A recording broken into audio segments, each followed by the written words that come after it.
আর প্রশান্ত মহাসাগরের পাড়ে চীনের আরেকটা অঞ্চল আছে, যে অঞ্চলটার কেন্দ্র হইল ক্যান্টন।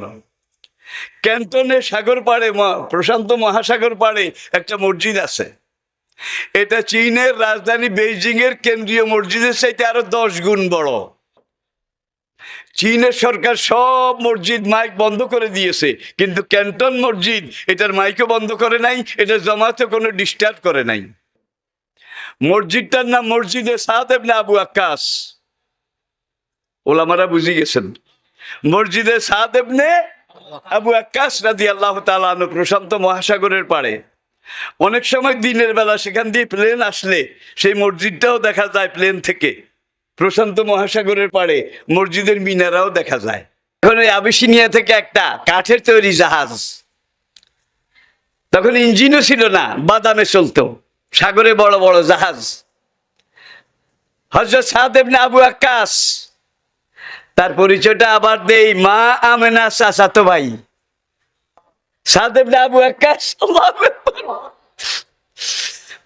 বনু নাজ্জার গোত্রের সাদ ইবনে আবু ওয়াক্কাস রাদিয়াল্লাহু তাআলা আনহু, তিনি মা আমেনার চাচাতো ভাই। তাহলে নবীজির মামা কি, আমি বোধহয় বুঝাইতে পারি নাই, নবীজির মামা। তিনিও মদিনায় মায়ের খেয়ে আবিসিনিয়া গেছে।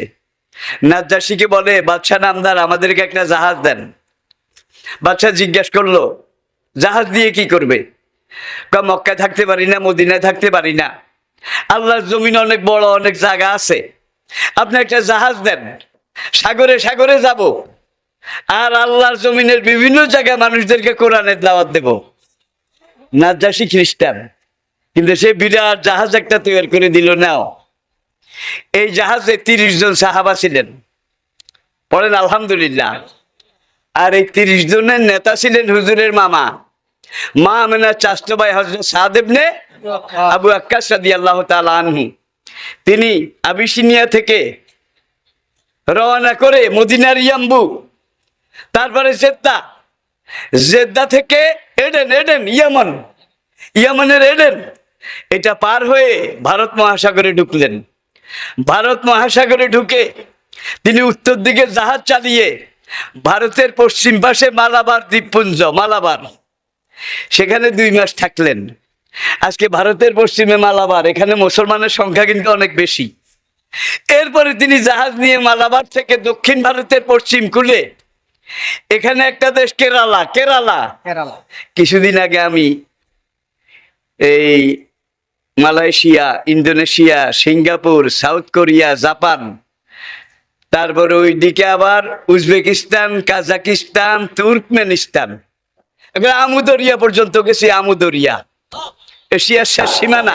আল্লাহর নবীর দেখলাম যে কেরালা গিয়ে সেখানে 6 মাস থাকলেন, সেখানে ইসলাম কোরআনের তালিম দিলেন। আর আজকে পুরা ভারতবর্ষে কেরালা ছোট্ট একটা রাজ্য, সেখানে মুসলমানের সংখ্যা সবচাইতে বেশি। কেরালার বাদশাহ পেরুমল, সেও ইসলাম গ্রহণ করলো, অনেক অমুসলিম ইসলাম গ্রহণ করলো। সেখান থেকে আবু ওয়াক্কাস, সাদ ইবনে আবু ওয়াক্কাস বের হয়ে ভারতের দক্ষিণে শ্রীলঙ্কার হাম্বান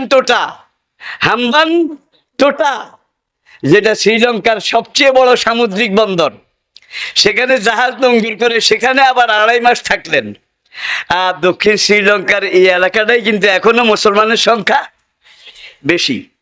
সেখান থেকে রওনা করে তিনি আবার পূর্ব দিকে উত্তর পূর্ব দিকে আসতে আসতে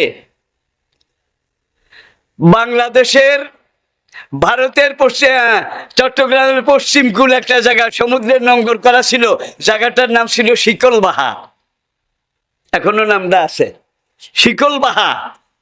এখানে তিনি 2 সপ্তাহ থাকলেন। এখানেও কিছু মানুষ ইসলাম গ্রহণ করলো। এখান থেকে রওনা করে তিনি কর্ণফুলী নদী দিয়ে একটু ভিতরের দিকে ঢুকে তারপরে বদ্দারহাট, চিনেন বদ্দারহাট? এই বদ্দারহাটে লম্বা জামা, মাথায় পাগড়ি, কোমরে বেল্ট, এখানে তলোয়ার। আরবের একদল মুসলমানকে সেখানে ওযু করতে এবং নামাজ পড়তে সেখানকার মানুষজন দেখেছে। এটাও ইতিহাসে লেখা আছে। আল্লাহু আকবার। সেখান থেকে রওনা করে সাদ ইবনে আবু ওয়াক্কাস রাদিয়াল্লাহু তাআলা আনহু বার্মার একবারে পশ্চিম পাশে নাফ নদীর পাড়ে, পাহাড়ের ডালে পশ্চিম পাশে যে প্রদেশটা আরাকান। আরে আজকে বার্মার রিফিউজি যারা, সাদ ইবনে আবু ওয়াক্কাসের মুরিদে না বেগুন, সেখানে তিনি আবার 6 মাস থাকলেন।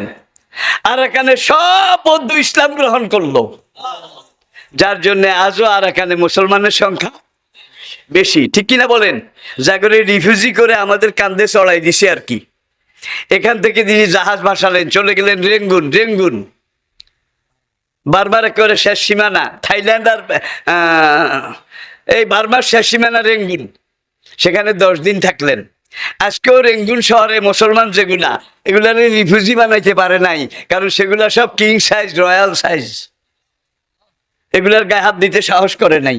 রেঙ্গুন থেকে জাহাজ ভাসিয়ে উত্তর পূর্ব দিকে যেতে চীনের পাশে প্রশান্ত মহাসাগরে একটা সমুদ্র বন্দর, যার নাম ক্যান্টন। এই ক্যান্টনের এখানে জাহাজ নোঙ্গর করে হযরত সাদ ইবনে আবু ওয়াক্কাস এখানে 2 বছর থাকলেন।